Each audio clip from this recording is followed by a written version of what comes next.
연옥 실화, 정화를 통해 하느님의 사랑을 확인하는 곳, 연옥. 제4장, 버림받음의 고통과 벌. 가톨릭에서는 연옥이 있다는 것을 믿는다. 또 이승에 있는 신자가 연옥 영혼을 구할 수 있다는 것도 믿는다. 그러나 불행하게도 이승에 살아남은 이는 오래 있지 않아 죽은 이들을 잊어버린다. 물결이 일 때 처음으로 물에 들어가면 병이 낫는다는 베짜타의 못 곁에 중풍병자가 있었다. 예수님께서 낫기를 원하느냐 하고 물으시자 그는 저를 못에 넣어주는 사람이 없습니다 라고 대답했다. 연옥에 있는 대부분의 영혼들이 바로 그러하다. 자기가 현세에 있는 이들에게서 잊혀지고 있는 것을 보고 나를 도와주는 이가 없구나 하고 깨닫는 것이다.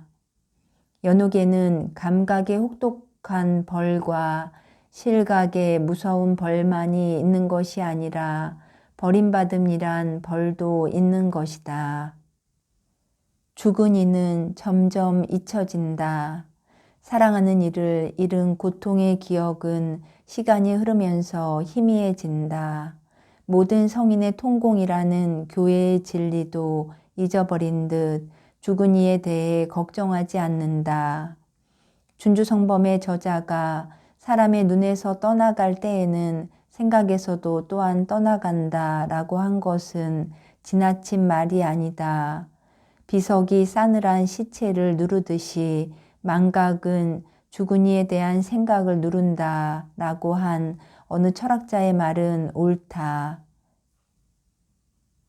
시인 라마르티는 망각은 죽은 이의 두 번째 수위이다 라고 말했다. 슬프게도 이런 말들은 사실이다. 자모이신 성교회는 이처럼 야박한 인간의 인정에 대해 잘 알고 있다. 그리하여 미사, 성무일도, 예식, 죽은 이의 기념일 같은 것으로 끊임없이 우리 마음에 죽은 이들에 대한 기억을 환기시키는 것이다. 제2의 죽음, 죽은 이를 잊어버림은 원죄가 낳은 부끄러운 결과이다. 우리는 사욕이나 세속에 정신을 빼앗겨 쉽사리 죽은 이에 대해서는 잊어버리고 만다. 괴로워할 때에 위로해 주는 이가 있으면 그 괴로움이 고통이라고 할 수 없을 만큼 가벼워지지만 동정해 주는 이가 없을 때에는 또 다른 괴로움이 겹치는 것이다 라는 말은 당연하다. 그런데 연옥 영혼은 자신이 잊히고 있음을 알고 그것을 섭섭해한다. 자기를 구해주기 위해 바친 기도나 선행을 알면 기뻐하듯이 잊히고 있음을 알면 몹시 슬퍼한다. 이 잊힌다는 것이 그들에게는 제2의 죽음이다. 즉, 물질적 죽음에 정신적 죽음이 더해지는 것이다. 조난당한 사람, 살려주세요. 사람 살려요. 배를 타고 가다 난파당해 육지에서 멀리 떨어진 외딴 섬에 혼자 남은 사람은 지나가는 배를 보면 두 손을 흔들며 이렇게 부르짖는다. 그런데 항해자가 이를 듣고서도 본척만척하고 그대로 지나가 버린다면 조난자의 심경은 어떠할까? 그러나 여기 이 조난자보다 더 불쌍한 사람이 있다. 그것은 곧 연옥 영혼이다. 그런데 살아있는 이들은 이들의 부르짖음에 귀를 기울이지 않는다. 지극히 미소한 자에게 한 것이 곧 내게 한 것이다 라는 말은 복음에서 사라져버린 듯이 보인다. 연옥 영혼은 탄식한다. 아, 앙화로다.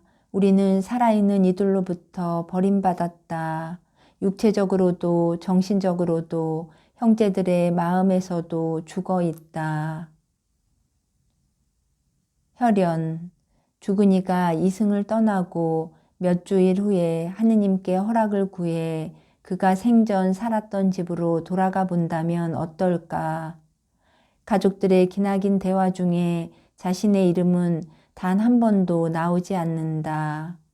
그는 못내 서러워 연옥으로 돌아오면서 부르짖는다. 아, 모든 이들이 나를 잊었구나. 인간계에 내가 맺어놓은 인연은 모두 끊어졌다. 사람들은 모두 나를 잊어버렸다. 내 이름을 부르는 사람도 없고 내 무덤에 와 보는 이도 없다. 슬프도다. 죽은 이는 만사를 하느님 섭리에 맡겼지만 결국 버림받았음을 알고 탄식한다. 편히 쉬세요. 항상 기도하고 언제까지나 잊지 않을게요. 망자가 세상을 떠나기 전에 우리는 다정하게 손을 잡고 이렇게 말할 것이다. 그러나 인간의 약한 마음이여 눈에 보이지 않는 이는 차츰 마음에서도 떠나는 것이다. 은혜를 잊는 일. 사실 은혜를 잊는 일은 우리 삶에서 늘상 있는 일이다. 병고침을 받은 10사람의 나병 환자 중에 예수님께 감사드리러 온 사람은 단 한 사람뿐이었다. 죽은 이는 살아있는 동안 적지 않은 고생을 했을 것이다. 그가 사는 동안 참아낸 그 고생으로 주변에서 덕을 본 사람도 분명 있었으리라. 그러나 사는 동안 의리로 교류했던 사람들마저도 은인이 연옥에서 무서운 고통을 당하고 있는데 은인의 죽음은 잊어버리고 현세만을 살아간다. 작은 위로나 짧은 기도조차 해주지 않는다. 육신을 떠난 영혼은 이승에 있을 때보다도 더 깊이 실망하며 탄식한다. 살면서 자신이 은혜를 베풀어 주었던 사람들의 마음에서 자신의 존재가 아주 사라져 버린 것에 깊은 슬픔을 느끼는 것이다. 성 프란치스코 살레시오의 말. 아, 슬프다. 죽은 이에 대한 우리의 기억은 불충분하다. 장례식 종소리가 멈출 때 그들에 대한 생각은 우리 마음속에서 사라져 버리는 것 같다. 죽음과 함께 없어지는 사랑은 진실한 사랑이 아니다. 성경에 의하면 참된 사랑은 죽음보다 강하다. 죽은 이와 함께 사는 삶. 현세에 살아있는 사람들하고만 살 수는 없다. 현세에 살아있는 사람들과 함께 사는 삶 이전에 죽은 이와 함께 사는 삶이 필요하다. 우리는 마음과 영혼을 통해 죽은 이와 함께 있어야 한다.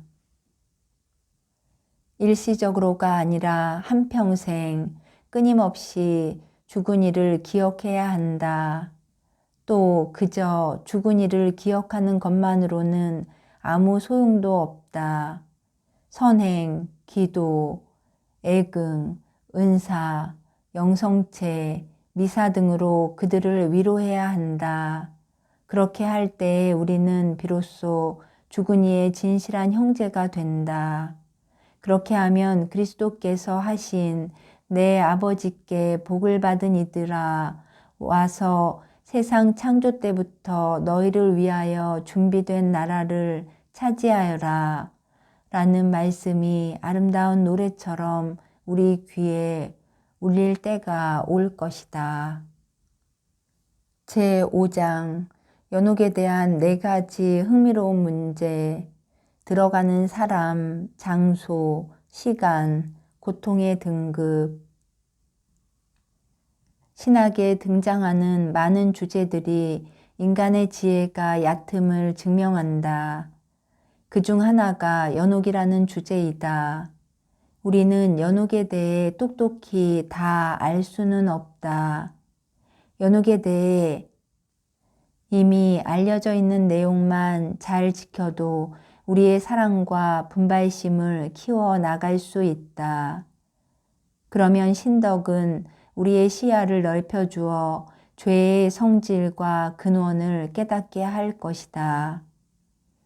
따라서 연옥에 대한 4가지 문제를 논함은 무익하지 않다. 그러나 그것은 흥미롭지만 이해하기는 어렵다는 점을 미리 고백해 두어야겠다. 바오로 사도의 내가 여러분에게 신비 하나를 말해주겠습니다. 라는 말이 이 경우에 딱 들어맞는다. 연옥에 가는 이들은 누구인가? 세례성사 때에 결백한 상태로 이승을 떠나는 어린이, 최고의 사랑을 드러낸 순교자, 현세에서 죄의 잠벌을 다 보속하니 극소수의 성인을 제외하고 모든 사람은 천국 영복을 얻기 전에 그 현관, 즉 연옥을 거쳐 간다는 것은 단언할 수 있다. 자기 시대의 주요한 성인들을 알았고 예수 그리스도의 특별한 은혜로 성인들의 사후 영혼에 대하여 묵시를 받았던 유명한 성녀 데레사는 말했다. 이 많은 성인 중에 연옥을 거치지 않고 바로 천국에 들어간 영혼은 단지 셋밖에 보지 못했다. 현세에서 하느님을 사랑하는 것으로는 가장 높은 경지까지 도달한 것으로 알려진 성녀 데레사도 임종을 앞두고 곁에 있는 수녀들에게 말했다. 제가 연옥에 있을 때에 저를 잊지 말아 주십시오. 성녀가 이렇게 말했다고 해서 성녀 데레사는 연옥을 거쳤다라고 할 수는 없다. 그렇지만 거쳐갈지도 몰랐기에 성녀는 준비를 하고 도움을 청했던 것이다. 이 방법은 가장 유익하고 또 안전하다. 우리도 성녀를 본받아야 할 것이다. 천사라는 별명의 수사. 파리의 프란치스코의 수도원에서 깊은 신심으로 이름이 높아 천사라 불리던 수사가 죽었다. 그의 벗 중에 신학 박사가 있었다. 그는 망자를 위해 드리기로 규정되어 있는 미사 3대를 일부러 드리지 않았다. 천사 수사는 틀림없이 천국에서 영광의 맨 윗자리에 있을 것이므로 그를 위해 기도하는 것은 하느님의 자비를 의심하는 것이라고 생각했기 때문이다. 그런데 며칠 후 박사가 수도원 뜰에서 산책을 하고 있는데 죽은 이가 불에 쌓여 그에게 나타나더니 슬픈 목소리로 말했다. 부디 저를 불쌍히 여겨주십시오. 당신이 저를 위해 바쳐야 하는 미사 3대가 봉헌될 때까지 저는 연옥에서 고생해야 합니다. 만일 규정대로 당신이 의무를 다해 주셨더라면 저는 지금 천국에 있었을 것입니다. 박사는 놀라서 물었다. 형제여, 어찌 그대를 위해 기도가 필요하겠소? 그대는 모두가 탐복할 정도로 모범적인 수사가 아니었소? 그대의 구원을 걱정할 필요는 전혀 없다고 생각하고 있었소. 그러자 죽은 이는 말했다. 아, 슬프도다. 하느님의 심판이 얼마나 엄하신지는 아무도 상상할 수 없습니다. 무한하신 하느님의 거룩하심은 우리의 가장 완전한 행위 안에서도 부족함을 발견하십니다.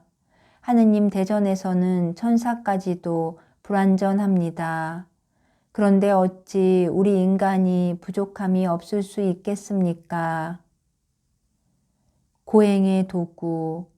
성 비안네는 에퀼리라는 본당의 보좌 신부로 있으면서 주임 신부인 발레 신부에게서 훌륭한 가르침을 받아 한평생 그 가르침을 지켰다.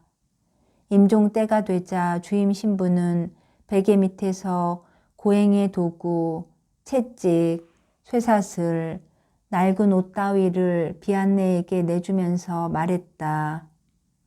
비안네 신부님, 이걸 빨리 숨겨주십시오.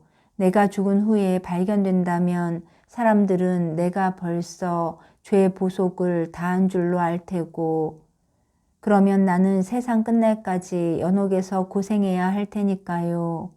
그리고 울고 있는 비안네 신부를 보고 말을 이었다. 당신은 한결같이 하느님을 사랑하고 그분을 섬기시오. 안녕히 천국에서 다시 만납시다. 성 비안네는 강론에서 말했다. 형제들이여, 연옥불에 괴로움을 당하는 것은 아주 미소한 죄로도 넉넉합니다. 10중 8구.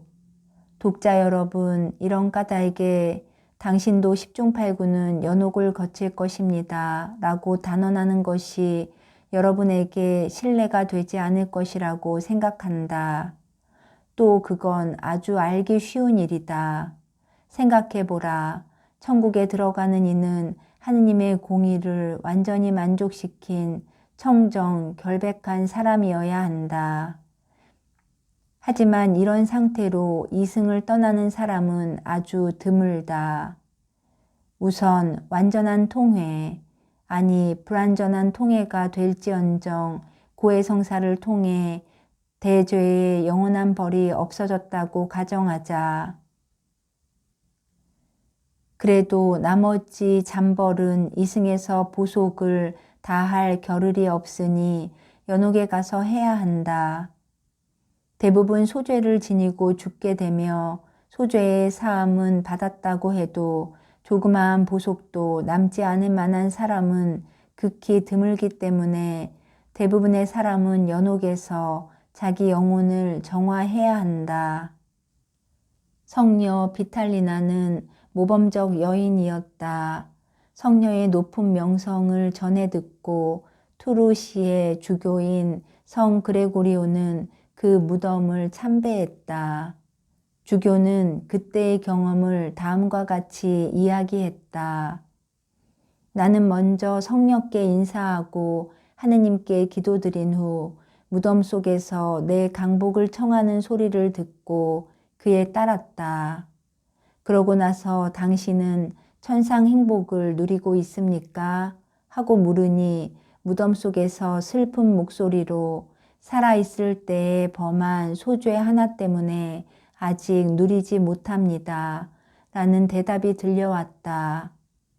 이 말을 듣고 나는 옆에 있던 이에게 아주 어렸을 때부터 자신을 하느님께 봉헌한 동정녀이며 사후에는 기적을 행할 만큼 완전한 성녀도 단 하나의 소재 때문에 아직까지 천상 행복을 얻지 못했다면 불쌍한 죄인인 우리는 어떻게 할 것인가?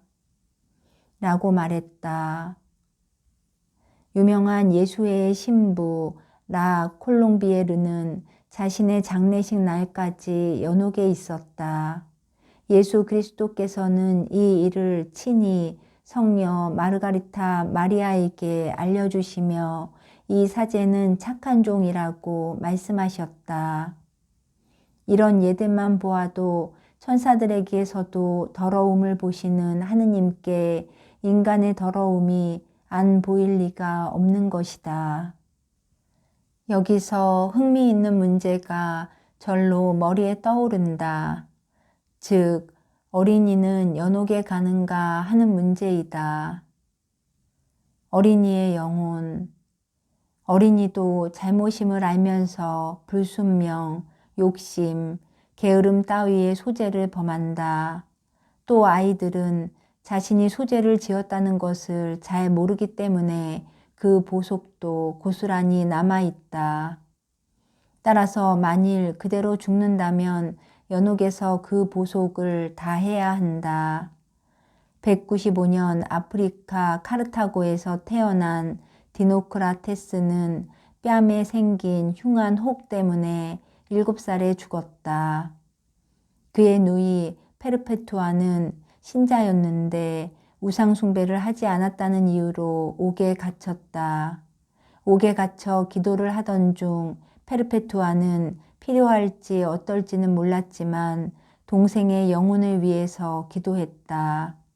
며칠 후 야수에게 먹혀 순교자가 될 이 처녀는 밤에 돌연히 환상을 보던 중에 동생 디노크라테스가 많은 사람들과 함께 캄캄한 암흑 속에 있는 것을 보았다. 얼굴은 창백했고 눈은 불처럼 타올랐으며 뺨에는 혹이 나 있었다. 동생 가까이에 물이 가득 담긴 큰 항아리가 있는데도 동생은 항아리에 입이 닿지 않아 몹시 괴로워하고 있었다. 페르페투아는 동생이 몹시 목말라한 모습이 지금 동생이 연옥에서 괴로워하고 있는 표시라고 깨닫고 그를 구해주기 위해 마음을 모아 다시 기도했다. 한참 후 그녀는 또 환상 중에 동생을 보았다. 그러나 이번에는 동생의 몸 전체가 깨끗했다. 동생은 새하얀 옷을 입고 있었고 얼굴빛은 건강하게 빛나고 있었다. 세상의 어버이들 중에는 67살 난 귀여운 어린이의 천진스러움을 보고 이들은 천사처럼 바로 천당에 갔으리라고 생각하고 기도를 하지 않는 이들이 있다. 그러나 어린이들도 연옥에서 고생하고 있을지도 모른다. 어린이를 위해 기도하는 것은 그들에게 도움이 되며 부모에게는 의무이다. 이렇게 볼 때 연옥을 거쳐가는 영혼은 대단히 많다. 성녀 데레사는 이렇게 말한다. 갈바람에 떨어지는 나뭇잎만큼 수많은 영혼이 연옥에 간다. 한편으로 임종 때에 최후의 일순간에 대죄인이 그 생애 중에 몇 가지 선행을 했기 때문에 또는 미래의 친척이나 신자들이 그를 위하여 기도와 고행을 할 것을 하느님께서 미리 보셔서 그 특별한 은총으로 영혼이 회개하여 연옥에 가는 수가 있다. 이런 사람들이 연옥에는 많다. 선한 사람 가운데 이 세상에서 살면서도 마음을 다스려 죽을 때까지 보속을 완수한 사람도 있을 수 있다. 그러나 이는 사실 대단히 어려운 일이므로 선한 사람들도 연옥에 많다. 형제여, 연옥에는 우리의 친척, 벗, 동포, 또 그리스도 안에서 함께한 형제들이 정말로 많이 있다. 우리는 그들을 연옥에서 구하기 위해 온 힘을 다해야 한다. 연옥은 어디 있는가? 연옥이 어디에 있는지에 대하여 가톨릭 교회는 아무런 언급도 하지 않는다. 그러나 성 토마스와 다른 교부들의 설에 의하면 연옥은 지옥 옆에 있다고 한다.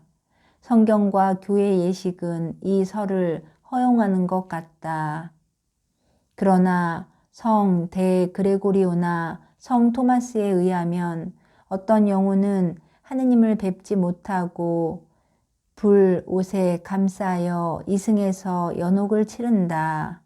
이는 이승에 있는 이들에게 훌륭한 교훈이 되고 다른 편으로는 망자의 괴로움을 널리 알려 망자가 구원받도록 하기 위함이다. 그리고 저승에서의 영혼의 상태는 망자의 추경과 성인이 보는 발현을 통하여 깨달을 수 있다.